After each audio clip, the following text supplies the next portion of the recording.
अगर उन्हें ये पता पड़ जाए कि कोई देख रहा है, ताली बजा रहा है, तो वे सहम जाएंगे, हाँ, नाचना बंद भी कर देंगे। ऐसा क्यों? हम तो हर काम करते हैं तो यही देखते हैं कि भाई हमको कोई देख करके, हाँ, थोड़ा हमको देखे, नहीं तो अकेले में कौन नाचता है? हाँ हाँ, अकेले में कौन नाचता है? बताओ तो, नाचते हो कभी अकेले में? अकेले में हर्षित होते हो? सबके साथ तो हर्षित हो लोगे, सबके साथ ताली बजा लोगे, सबके साथ हंस लोगे, सबके साथ आनंद ले लोगे, लेकिन अकेले में, अकेले में नहीं हो पाता। देखो, कुछ सीखो मयूर से। जब वह अकेला भी होता है तो अकेला रहकर के भी वह उतना ही आनंदित होता है जितना उसके पास में और दूसरे मयूर भी हों तो कोई बात नहीं, और नहीं भी हों तो हर मयूर ये जानता है कि इस मेघ से मुझे आनंद आ रहा है, तो वह अकेला ही नाचने लग जाता है। कुछ ऐसा ही प्रभु और गुरु के साथ हमारे अंदर घटित होना चाहिए और घटित होता है। क्या हो रहा है? किसी की जरूरत नहीं पड़े तो भी कोई बात नहीं, कोई हमको देखने वाला हो नहीं हो कोई बात नहीं, कोई हमारे आसपास बैठा हो कोई बात नहीं, हमें तो आनंद अपने अंतरंग से हर्षित होना है, अपने अंतरंग से सहज आनंदित होना है। ये जब परिणति आती है तो वह सहज उसके अंदर का आनंद उद्घाटित होने लग जाता है और उसको जो मिलना चाहिए वो मिलने लग जाता है।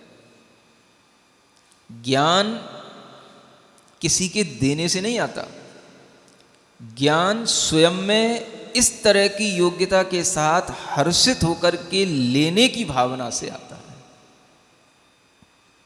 क्या सुन रहे हो? हाँ, हम लाख कोशिश करें आपको देने की, लेकिन आप तभी ले पाओगे जब आपके अंदर इस तरह से लेने का भाव हो, जैसा कि मयूर के अंदर होता है।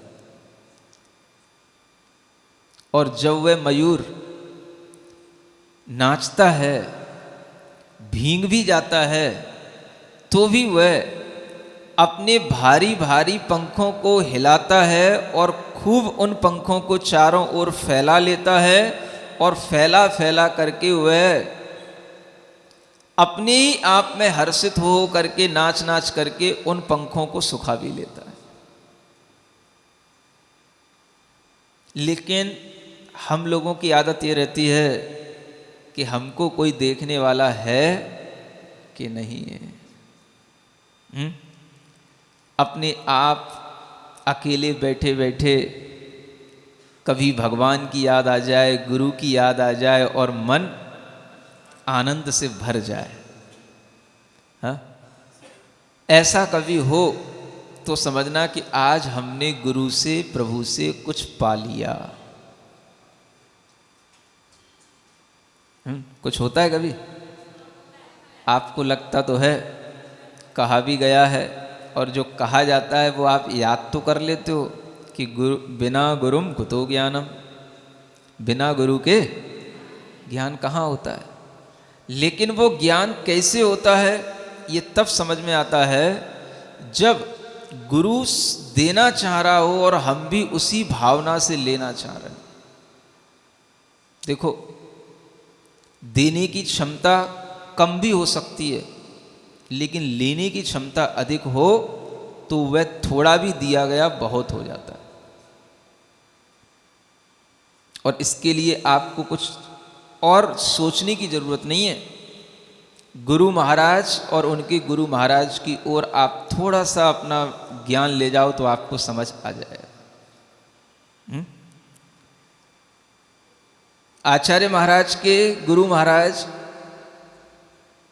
जब वह उनके पास में ज्ञान लेने के लिए पहुंचे तो उनकी उम्र क्या थी और उनकी उम्र क्या थी जिनको ज्ञान चाहिए? हाँ? वह आचार्य ज्ञान सागर जी महाराज वो तो वृद्ध थे, और ये विद्याधर, हाँ, ये अपनी 20 वर्ष की उम्र के थे। अब आप समझो, वो देने में अशक्य भी हैं, लेकिन वो ये समझ रहे हैं कि गुरु हमें बहुत दे रहे हैं, बहुत देना चाहते हैं, और वह जब जब देते हैं तब तक एक झपकी भी नहीं लेते। चाहे वो दिन भर पढ़ाते रहें तो दिन भर पढ़ते रहेंगे, 1 घंटे के लिए भी ये नहीं कहेंगे कि हमें अभी नींद आ रही है, अभी हमें सोना है, कि हम थक गए हैं, अभी हमें क्लास में नहीं बैठना है। सुबह 5 बजे से लेकर शाम के 5 बजे तक निरंतर ज्ञान ध्यान, और बीच में बस वो आहार चर्या और सामायिक का टाइम, बस उसको छोड़कर फिर ये विषय, फिर ये विषय, फिर ये विषय, फिर ये विषय, और गुरु निरंतर उनको सिखाते चले जाते हैं। अशक्य हैं, वृद्धावस्था है, लेकिन फिर भी एक भाव है कि जाते जाते भी इसको कुछ मिल जाए। हो सकता है यही मयूर कुछ ऐसा मयूर बन जाए कि इससे कई मयूर पैदा हो जाएं, और यही मयूर आनंदित होकर के ऐसा नाचे कि इसका नाच देखने के लिए दुनिया के सब जीव अपने आप इसको देखने के लिए आ जाएं। क्या पता, किसी का कोई नहीं देखता तो क्या किसी को भी कोई नहीं देखता? किसी को तो कोई ना कोई देख सकता है। कोई भी जीव के अंदर इस तरह से ज्ञान पहुंच जाए, और ये ज्ञान की भावना जिसको देने वाले के लिए जितनी होती है, अगर लेने वाला भी उतनी और उससे ज़्यादा भावना रखता है, तो जैसे आप कहते हो थोड़ा दिया बहुत समझना, कभी कभी बोलते हो थोड़ा लिखा बहुत समझना, है ना? ऐसे ही थोड़ा भी दिया हुआ बहुत हो जाता है। लेकिन बात वही है, कीमत किसकी है? आपको लगता है देने वाले की है, लेकिन मुझे लगता है देने वाले से ज़्यादा लेने वाले की। देने वाला तो देता है, लेकिन हर लेने वाला ले नहीं पाता है। इसलिए गुरु के बिना ज्ञान नहीं होता। तो गुरु के लिए हम महत्ता के रूप में रखते हैं, तो वह महत्ता भी उसी को मालूम होती है जिसे गुरु से ज्ञान मिला है, मिलता है। वह गुरु अगर कुछ बताते हैं तो ठीक होता है, और नहीं भी बताते हैं तो भी वह गुरु बिना बताए भी बहुत कुछ उसको बता देते हैं। नहीं होता? गुरु जी के पास में, आचार्य महाराज के पास में कोई रहता हो, और रह करके ही वो इतना सीख जाता है कि ये क्या कब कहते हैं और क्या कब नहीं कहते हैं। समझ में आ रहा है? उन्हें कुछ कहना है तो वह कहेंगे तो किससे कहेंगे, कैसे कहेंगे, और नहीं कहना है तो कितनी बड़ी बात हो, उन्हें कुछ नहीं कहना तो नहीं कहना। क्यों नहीं कहना? क्योंकि वो जानते हैं कौन कहाँ पर क्या लेने वाला है। गुरु ने हर कुछ देने की कोशिश की है। वो अपने मौन से भी देते हैं और अपने वचनों से भी देते हैं। अगर कोई ये समझ ले कि जब गुरु बोलते हैं तभी हम उनके पास बैठेंगे, तभी हम उनसे ज्ञान लेंगे, और जब मौन बैठते हैं तो हमें कुछ नहीं लेना देना, तो ये भी उसकी एक नासमझी होगी। किसकी? लेने वाले की। लेने वाला इतना जागृत होना चाहिए कि जब दे रहे हैं तब भी ले रहे हैं, और जब नहीं देने की इच्छा कर रहे हैं तो तब भी वो ले लेता है। तब क्या ले लेता है?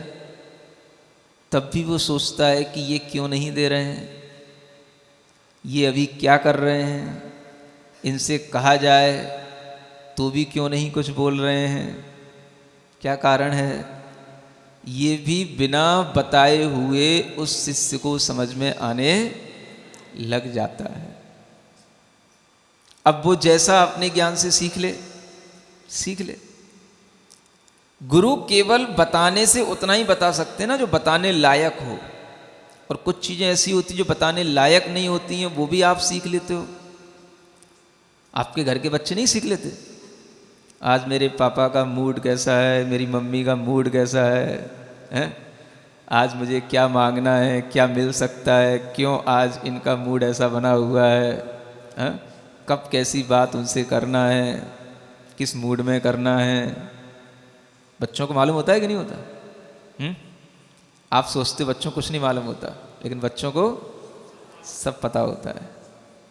तब भी आप उन्हें कुछ ना कुछ बता रहे होते हो कि आप उनसे नाराज हो, कि उन बच्चों से प्रसन्न हो, कि आप क्यों नहीं उनके लिए कुछ कह रहे हो। बच्चा समझ लेता है। बिना कहे भी बहुत कुछ कह दिया जाता है, कहा जाता है। और जब इस तरीके से कहने में आता है तो वही कहना अपने आप में बड़ा महत्व रखता है। कई बार बहुत कुछ कहने के बाद भी फर्क नहीं पड़ता, और कई बार बिना कुछ कहे भी बहुत बड़ा फर्क पड़ जाता है। ऐसा होता है कि नहीं? हम आपसे कई बार कहें इस चीज़ का त्याग कर दो, उस चीज़ का त्याग कर दो, हो सकता है आपको कुछ फर्क ना पड़े। और कई बार आपके मन में अपने आप भाव आ जाए तो आप अपने आप हमारे पास आके कहो, महाराज हमारा आज इसका त्याग, हमारा उसका त्याग। नहीं होता? होता तो है, और हम देखते भी हैं, और हमारे साथ भी ऐसे ही होता है। एक समय जब हम खुद सोचते हैं कि आचार्य महाराज के संग में क्या होता है, कैसी चर्या होती है, कैसे उनके लिए जो है वो अपने शिष्यों को अनेक तरीके के संयम में बांधते हैं, लेकिन सोचते हैं कि उनका जैसा भाव और उनके जैसे संयम में बंध पाना बड़ा कठिन बात है। लेकिन जब गुरु के दर्शन होते हैं, ये बात कब तक? जब तक गुरु के दर्शन नहीं किए तब तक। कैसे होगा? बड़ा कठिन होगा। ऐसा नहीं खाया जाता, इतने टाइम नहीं, एक बार खा के काम नहीं होता, ऐसा नहीं होता, वैसा नहीं होता। कितनी तरीके के कष्ट दिखाई देते हैं। कब तक? जब तक गुरु के दर्शन नहीं करते तब तक। और जब गुरु के दर्शन हो जाते हैं, पता नहीं क्या हो जाता, अपने आप ही किसी ने कुछ कहा नहीं, किसी ने कुछ बताया नहीं, किसी ने कुछ समझाया नहीं, और अपने आप ही मन में भाव आ जाता है, अब तो जीवन पर्यंत तक एक बार ही भोजन करेंगे। अपने आप ही भाव आ जाता है कि अभी तक जिस सब्जियों का स्वाद लेते रहे, अब वो जैसा गुरुजी लेते हैं अपन भी वैसा ही करेंगे। अपने आप कैसे आ जाता है? हमें ऐसा लगता है सिखाने से कई बार कुछ चीज़ें इतनी सीखने में नहीं आती जितना बिना सिखाने से अपने आप सीखने में आ जाती हैं। और ये तभी होता है जब भीतर से लेने का भाव हो, ग्रहण करने का भाव। तुम जिन मेघ मयूर में गरजो बरसो नाथ। अब गरजो बरसो तो हो, लेकिन देखो आगे कितनी अच्छी चीज लिखी है। चिर प्रतीक्षित हूं खड़ा, ऊपर करके माथ। क्या मतलब है? बरसात की कीमत, एक एक बूंद की कीमत कब होती है? जब भीतर से चिरकालीन प्रतीक्षा हो। चिर प्रतीक्षित हूं खड़ा। कैसे खड़ा? मुंह लटकाए नहीं खड़ा। हाँ, क्या देखते खड़ा? ऊपर को मुंह क्यों किए? क्योंकि बारिश ऊपर से ही होगी। जिधर से हमको मिल रहा है उधर की ओर हमारा मुंह होता है, और वह मुंह हमारा चिरकाल से प्रतीक्षा कर रहा होता है। तब जाकर के उस मुख में कुछ भी पड़ जाता है तो वह फिर पानी की बूंद पानी की नहीं होती, ऐसे मुख में पड़ने के बाद में वह पानी की बूंद अमृत की बूंद बन जाती है। फिर वो पानी नहीं रहता। पानी कब तक है? जब तक कि वह उस मुख में नहीं पड़ा। और मुख में कीमत है कि पानी में कीमत है? अब आप देखो, कीमत किसकी? पानी तो पानी है, सबके लिए है, लेकिन अपना मुख ऐसा होना चाहिए कि उस मुख में गिरने के बाद में वो पानी भी अमृत जैसा स्वाद दे। ये कब हो सकता है? चिर प्रतीक्षित हूं खड़ा। जब आपको ये लगे कि मेरी प्रतीक्षा चिरकाल से चली आ रही है, बहुत लंबे समय से, हाँ इसे बोलते हैं since a long time I wait for you, तब जाकर के उसके लिए कुछ मिलता है तो उसे लगता है कि हाँ अब हमें जो मिल रहा है वह पानी नहीं मिल रहा है, वह हमें अमृत मिल रहा है। सुन रहे हो? कहने के लिए तो पानी ही होता है। जलधरों से कभी पानी गिरता है कि अमृत बरसता है? गिरता तो पानी है। इसी तरीके से भगवान से, गुरु से हमें जब मिलता है, कहने को तो वो वचन होते हैं, वाणी होती है, पुद्गलमयी होती है, शब्द रूप ही होती है, और शब्द तो हम सुनते ही रहते हैं।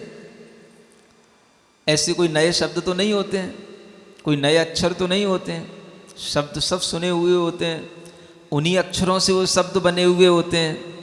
लेकिन उन शब्दों में भी कुछ ऐसा भाव छिपा होता है कि अगर हम उस भाव को लेने लग जाते हैं तो हमें ऐसा लगता है कि हम भी अपने कानों से अमृत का पान कर रहे हैं।